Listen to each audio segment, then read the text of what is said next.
So we're starting this deep dive today with something that really feels like a signpost for the future, maybe arriving faster than we thought. I'm talking about the EV giant Xpeng and this remarkable Chinese humanoid robot they unveiled called Iron. Yeah, it was uncanny. I mean, it looked so fluid, so real. The immediate reaction online and, from people who saw it was just disbelief. People were convinced it was a person in a suit. Seriously. Oh, yeah. The team actually had to do this live sort of impromptu cut open demo right there. They literally opened it up to show the wires, the mechanics, the chips, just to prove, look, this is all machine. Wow. And that level of physical AI, where it's basically indistinguishable from human movement, that's our jumping off point today. Welcome to the deep dive. You've brought us quite a stack of sources today, really mapping the cutting edge where physical hardware meets digital AI innovation. Our mission here is to guide you through this landscape. We'll go from the anatomy of these advanced robots all the way to entirely new ways AI is thinking, digitally speaking. Exactly. We'll start with the physical stuff, like iron. Then we'll look at some big picture trends, job losses, global data strategies, that sort of thing. Then we pivot to how digital workflows are changing, maybe replacing the tools you use right now. And we'll finish up with this really cool idea called AI democracy, built using swarm inference. Yeah. So yeah, it's a journey from bionic joints to digital consensus. Okay, let's dive into that first layer then, the physical AI stack, starting with Iron. The source material really stresses the speed of development.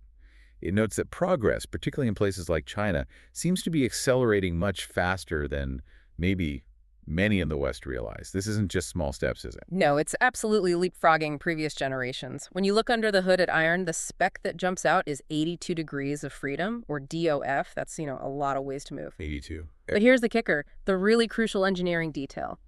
22 of those degrees of freedom are in each hand. 22. In one hand. Each hand. That's incredible. So that's where the realism really comes from, right? Yeah. The ability to articulate, manipulate things with that kind of fine motor control you associate with human hands. Precisely. Yeah. Forget just walking around. This is about sophisticated interaction. You combine that hand control with the other physical bits, the flexible spine, bionic joints, synthetic muscles, and then wrap it all in this warm, full-body synthetic skin. You basically cross the uncanny valley. It looks and even feels real. Mm-hmm. The sources even mention customization, selecting height, build, the feel of the body. That feels like a whole new level of manufactured presence. Right. And right now, Iron is aimed at commercial spaces. Think showrooms, high-end stores, places where you need that seamless interaction with people. It's not really a home robot, not yet anyway. But it's part of Xpeng's bigger strategy, their physical AI stack. That includes their self-driving tech, their flying cars. They're building this whole physical ecosystem run by AI. And that responsiveness is so key to making it work in those spaces. You mentioned the camera sees something, the robot reacts instantly. Instantly. That speed is what sells the realism, those little natural-looking human gestures. It creates that sense of presence, tricks the eye. So thinking about this achievement, the physical design is obviously incredible, but so is that reaction speed? Is the biggest innovation the reaction speed? Or is it that unbelievably complex physical design, especially the hands? That's a really good question. Speed is usually the metric in software, isn't it? Yeah. I'd say the reaction speed drives that immediate realism, but the 22-hand DOFs, they allow that crucial fine control. Okay. So moving from that very physical, very expensive hardware, let's pivot to the digital side, where the cost of entry might be lower, but the stakes feel like they're getting higher. Our sources paint this really contrasting picture. There's the hype, and then there's the economic reality. Exactly. On the hype front, things are still moving fast. Everyone's waiting for the next big models, right? GPT 5.1, Grok 5, or 4.20 is some joke, Gemini 3.0. The digital arms race is definitely still on. But underneath that, the economic impact seems quite stark. The sources highlighted October 2025 layoffs, worst in 20 years. Yeah, it was grim reading. Over 153,000 jobs lost. That's a 175% jump from the year before. And a lot of those losses were explicitly linked to AI automation taking over tasks. Wow, 175%, that's significant. It's not a small adjustment. It feels more like a major shift. And while that disruption is happening, we're seeing AI being used in some practical but sometimes frankly concerning ways. Like in media, the sources mentioned Sora 2 creating this Slope-averse. Ah, yeah, the slope-averse. That messy, kind of weird media you get when the AI gets details slightly wrong, creates these visual glitches that are just off, shows it's still not perfect at high-fidelity stuff. And that imperfection, or maybe even the perfection, leads to real-world issues too, like landlords faking images. Oh, absolutely. Landlords using AI to make properties look bigger, cleaner, sometimes even faking whole buildings in listings for rent or sale. It's getting harder to trust what you see online, whether it's a robot or a rental property photo. Okay, but on the more productive side, there's this super agent concept evolving. Manus is back. Yep, Manus 1.5. This agent can apparently build full-stack applications like the whole software package, front end, back end, just from a conversation. You just talk to it, describe what you want. And it builds it. That's a serious leap in automation. Huge leap. But maybe the most strategic play highlighted in the sources is this global data grab. You've got OpenAI, Google, Perplexity, offering millions in places like India free access to their premium AI. Right, and the sources characterize this not just as generosity, but as a deliberate, well, a massive data grab strategy, essentially. Exactly. They need vast amounts of non-Western, non-English data. Why? To train the next generation of models to be truly global, not just biased towards English or Western concepts. And fueling all this, Oracle gets an $18 billion investment just to expand its AI data centers. Got to store and process all that data somewhere. The infrastructure build-out is just immense. So thinking about that rapid deployment, these free tools given out, how should we evaluate the ethics of these huge free data grabs, where access is essentially traded for massive amounts of personal data?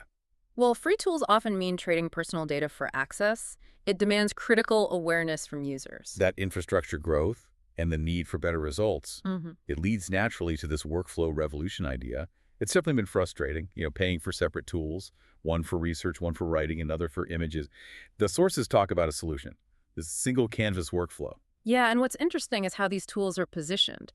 They're designed to replace that whole scattered AI stack people cobble together. It fundamentally changes how you do strategic work. Let's take the Spine AI go-to-market plan example from the sources. Okay.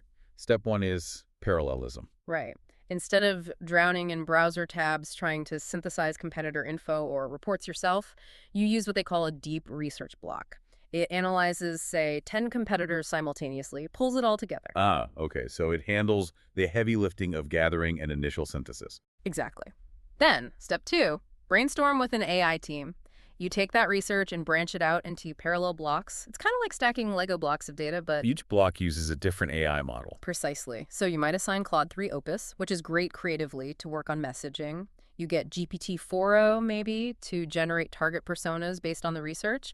And DLE3 creates visual concepts. And the key thing is they're all referencing the same core research data at the same time. Okay, so they're all working for the same page, literally Yeah. no context drift. Which is huge. Honestly, I still wrestle with prompt drift myself sometimes, where you give a model a complex task and it starts to subtly wander off point. Yeah, that happens. So unifying that source context for all the AIs working in parallel, that prevents the drift, keeps everything consistent. Got it. And then, step 3, generate the deliverable. Yep. You take the best outputs from the brainstorming phase, connect them to, say, a slide deck block, and boom, instantly generates a polished 10-slide presentation. Okay, the claim is pretty bold, though. A week of strategic work, done in minutes, before your coffee gets cold. That's the pitch. The simultaneous analysis and that unified context, it just cuts out so much time wasted switching between tools and trying to keep everything straight in your head. So does this parallel processing genuinely turn a week of strategic work into just minutes? Or is that stretching it a bit? Yes, the simultaneous analysis drastically reduces time wasted switching context and tools. Mid-roll sponsor, red placeholder. Okay, so if unified workflows are tackling speed and context, swarm inference is going after reliability and accuracy. It's a really interesting concept. We're seeing ideas like Fortytwo Swarm inference suggesting that actually a team of small cooperating AI models can beat one giant model. Many minds are better than one, basically, but for AI. Kind of, yeah. These small models, they don't just give an answer. They vote, they debate each other's ideas, and crucially, they judge each other's reasoning to arrive at a better consensus answer. The sources call it AI democracy. Okay, AI democracy. But if they all vote, how does the best answer actually win? It can't just be simple majority, right? That might favor simpler, less nuanced answers. Exactly. They use something much more sophisticated. A mathematical framework called Bradley-Terry ranking. Bradley-Terry ranking. Okay, what does that do? It's really clever. It doesn't just count the votes, like who won each little debate between the models. It assesses how strong the wins were. Think of it like ranking sports teams. Beating the top team by 1 point gives you more credibility than crushing the bottom team, right? It weighs the quality of the consensus. Ah, I see. So it's moving away from relying on one supposed lone genius, that single huge LLM, Right. to more like a smart, well-organized team. They Yeah. debate, they rank the quality of the arguments, and improve the output together. Filters out the weaker ideas. Exactly. It makes the whole system much better at filtering out outlier responses or less robust reasoning. Improves reliability significantly. And the results they're citing are pretty remarkable. Math 500 benchmark, 99.6%. Yeah. 2024 problems, 100%. That's impressive. Yeah, and an overall improvement of over 17 points compared to just letting the same small models vote by simple majority.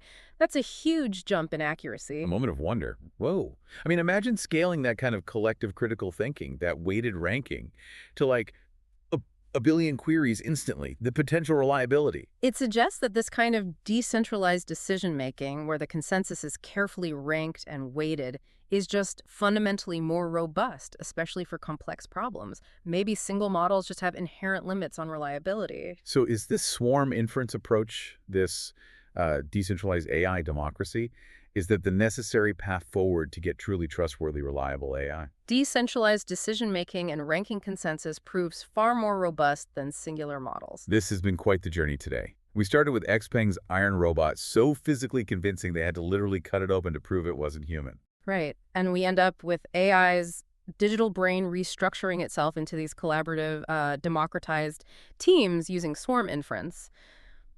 The big insight here for you, the listener, I think, is seeing this acceleration happening on both fronts simultaneously. AI mastering the physical body while also perfecting its digital intelligence through consensus. Knowledge application is just skyrocketing. Thank you for joining us for this deep dive today, exploring that cutting edge. And maybe here's a final thought for you to chew on. If physical AI like iron now requires us to, cut it open to verify its origin, how are we going to verify the origins, the impartiality, the truth behind the consensus answers coming out of this potentially powerful decentralized AI democracy? What does verification even look like then? Out to your own music.